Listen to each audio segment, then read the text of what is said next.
if you're going to speak about something, you need to know a lot about it. You need to know 3 or 4 times as much as you're going to speak about at minimum. So first of all, you have to do your background research.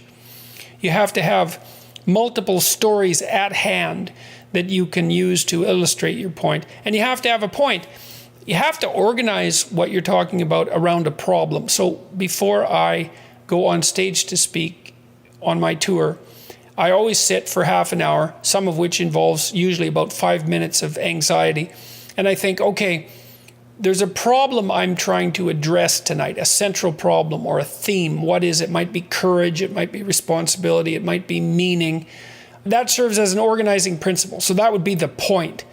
And then basically I organize, say, a dozen stories around that, and I can kind of arrange them as a journey. And it's a journey that circles the main point. And so I'm trying to explore it, to say what I think about courage, let's say, but to take what I'm thinking farther than I've taken it already. And so then I can plot out, little 5-minute stories that I have that are associated with courage. And then I can talk to the audience. And I would say, talk about what you know. Use your personal experience, because that's something that you're actually a master of. You can bring in other material, but it has to be tied to the real world through your own experience. Otherwise, it's not real. It's also very good to speak directly to the audience, to the individuals in the audience, because I'm always looking at a single person, one after another, and focusing on them and talking to them, just like you'd have a conversation with someone. And that way I can see if they're following along. And I'm always listening to the audience. What I really like to hear from the audience is no noise at all, silence. Because if the audience, especially, if it's a couple of hundred or a couple of thousand people, if the audience is dead silent, then I know that I'm on the right track. And the other thing I would say is, you're telling stories, so every fact that you relate, or every set of facts, has to be tied to a story. There has to be a meaningful output, which is something like, why is it important to your life that you know this fact? How is it related to how you're going to conduct yourself moving forward, or how you're going to see the world? Because that's kind of the essence of meaning. How does this fact change the way you perceive the world or act in the world? That's the meaning of the fact. And facts without meaning are dull. So you need to know that. You need to tell the truth. That's for sure. And I mean, for me, my talks are really, they're an attempt to explore a set of ideas in the most truthful way that I can manage. And that's also an adventure, because letting yourself speak freely about a topic, you don't always know where it's going to go. And so, but that also hooks in the audience, because they're along for the ride, right? And there's a risk. The risk is you might forget where you are, you might lose the thread, you might say something you regret, you might get confused. The talk should be a process of exploration, like a journey that you're taking the audience along on. It's the same when you're reading a novel. Like a great novel isn't exactly plotted out from beginning to end to begin with.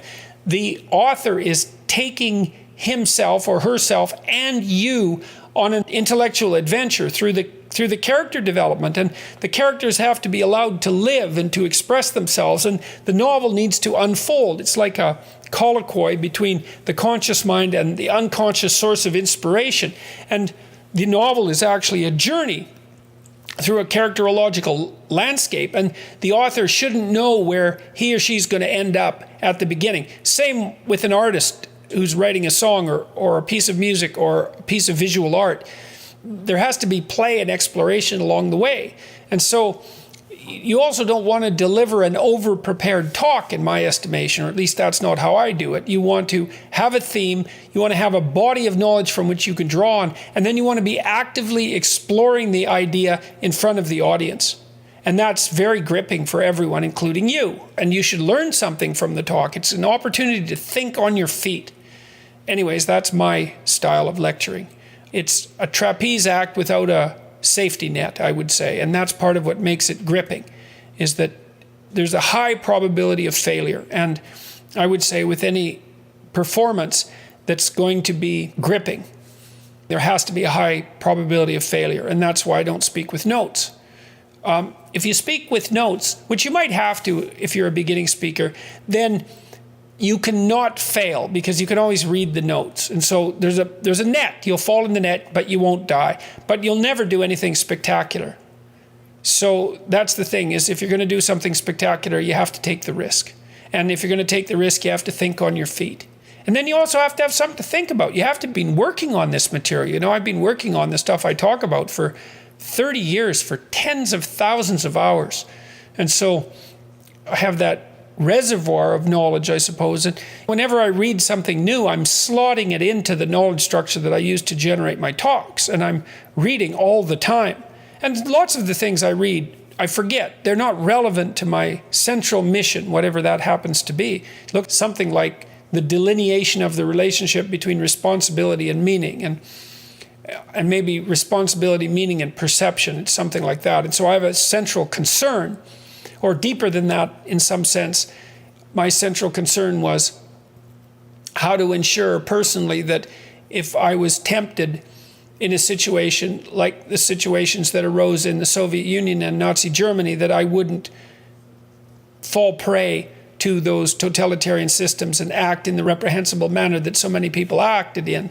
That's really been a driving concern of mine. And that bleeds over into the relationship between meaning and responsibility and perception. So there's a core set of problems that I'm working on, and every talk is an attempt to further develop those. So you also have to have a problem, you know? You think, well, you don't want to have a problem. It's like, yeah, you do. You've got problems anyways. If you're alive, you've got problems. Pick one of them. It can be your problem, and that can be the problem you try to address, whatever that happens to be. And then you have something to talk about. How am I going to address this problem? How can this problem be addressed? So you need to have a problem too if you're going to talk, just like you need to have a problem if you're going to write, because the writing is an attempt to solve the problem, and so is the talking. If you're not trying to solve a problem, what the hell are you doing talking? Why should anyone care? It's got to be a real problem too, like a nail biter of a problem, a dragon of a problem. And if it's a problem that everyone else shares, so much the better. And then you grapple with it.